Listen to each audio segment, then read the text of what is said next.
Good morning, everyone. So yesterday, Charlie Kirk, the great young political mind with so much potential and life left, was assassinated. For years, Charlie helped turn frustration into focused action around the country. Through campus organizing and grassroots training, he gave thousands of conservatives, actually millions of conservatives, a practical on-ramp to civic engagement, registering voters, hosting debates, and learning to persuade with facts and confidence. He built communities that outlast a single news cycle, chapters, coalitions, and leaders who keep showing up. And that's impact.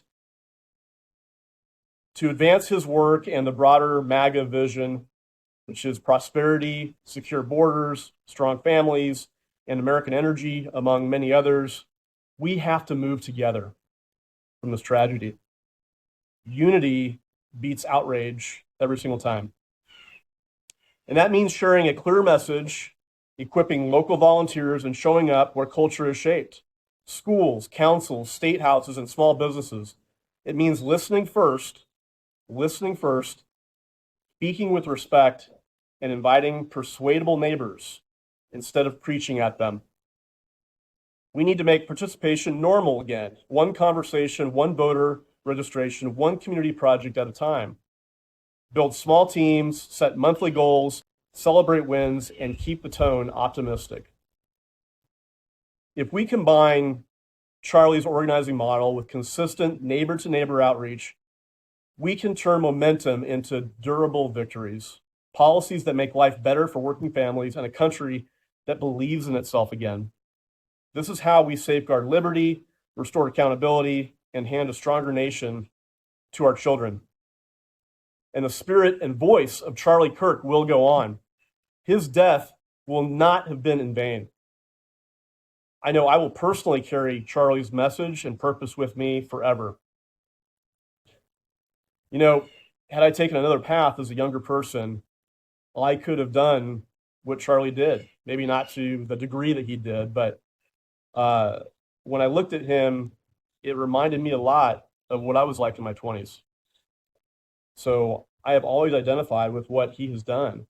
And his death yesterday really affected me, as it did so many of you. So with that spirit, I thought today would be an appropriate day, considering it's also the anniversary of 9/11, which we will never forget either. 3,000 lives forever gone. Today, I'm announcing the start of a new organization called Future America. With this new organization, I'm inviting you, will have a chance, a once-in-a-lifetime opportunity to participate in a noble cause, restoring the republic to its original principles and ideals. These pillars of our democracy started to erode in the late 1960s with President Johnson's war on poverty and the Great Society programs, and it's been a downward slide over the last 55 years. If we really look at the facts and are honest with ourselves, we'll realize that not a lot of good came out of those programs. Some good did, but in large part, not a lot of good came out of those programs. Even further back, it was Franklin Roosevelt's remaking of government in the 1930s, where we can tie many of our current dysfunctional public issues to that time. So your participation in this effort with Future America is not about conservative or liberal or Democrat or Republican. And I think that was also what Charlie did so well, is he brought people together. And honestly, in his heart of hearts, really didn't care what side you were on. He just wanted to have a conversation with you, right? Future America will be about putting us back on course, where we have some semblance of a democratic republic where power brokers and corporations and lobbyists and the wealthy, and yes, even some folks in poverty, who have allowed addiction or self-hatred to drag themselves down and drag us all down to a place where we cannot sustain and further grow the American experiment. None of us are perfect in the eyes of the Lord, right? We all have a part to play, and we've all had some good parts to play and some not so good parts to play. But now is the time that we come together. And I think that's really the message with Charlie Kirk's passing, is this is a opportunity. This is a key moment in America for us to put down the weapons, put down the words of violence and rhetoric, and come together in unity and find what we can do together. So your role in this group, and I'm inviting you to join Future America, your role in this group is quite possibly the most important role you could ever play in American life. Your decision to participate in this effort can come at great sacrifice, but that sacrifice is the bedrock of the American way, as Charlie Kirk knew so well. Today we are looking for 1,000 brave, bold, and strong individuals to be a part of this movement to restore the Republic so that we can once again be a great society, an important player on the global stage. Last, I want to quote something from RFK Jr. on what MAGA, Make America Great Again, really means, because I think there's a lot of confusion out there. RFK Jr. says, "The phrase has troubled liberals who think it is a call for a return to an America before civil rights, gay rights, and women's rights. But I have a more generous interpretation, one that is truer to my experience of Donald Trump as he is today. Make America Great Again recalls a nation brimming with vitality, with a can-do spirit, with hope and a belief in itself.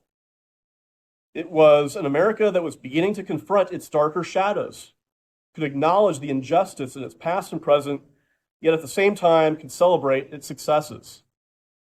It was a nation of broad prosperity, the world's most vibrant middle class, and an idealistic belief in freedom, justice, and democracy. It was a nation that led the world in innovation, productivity, and technology, and it was the healthiest country in the world as well." RFK Jr. says, "I have talked to many Trump supporters. I have talked with his inner circle. I have talked to the man himself. This is the America they want to restore." So some clarification on what MAGA is there. And I think he did a phenomenal job of explaining that in very, very real and honest terms. So with that, again, I'd like to invite each of you to join me in Future America. The website is being worked on now. The organization will probably launch in Q1 of next year, 2026. I promise you it will be an incredibly fulfilling and exciting life adventure. And I can do this. I have a gift, and it's time to share that talent. Charlie Kirk's passing, what happened yesterday, it really lit a fire under me. First, I felt sad and angry and thought about his wife and his young children. But then I got a call from an old friend, a supporter, and someone who agrees with me politically, and I've known him for 12 years. Great guy named Sean. And Sean lit a fire under me. And he left a message on my voicemail on my mobile phone, and he inspired me to make this announcement today. So Sean, thank you for that. And I have hundreds of people just like Sean in my life, in my network, and I'm so grateful for all of you.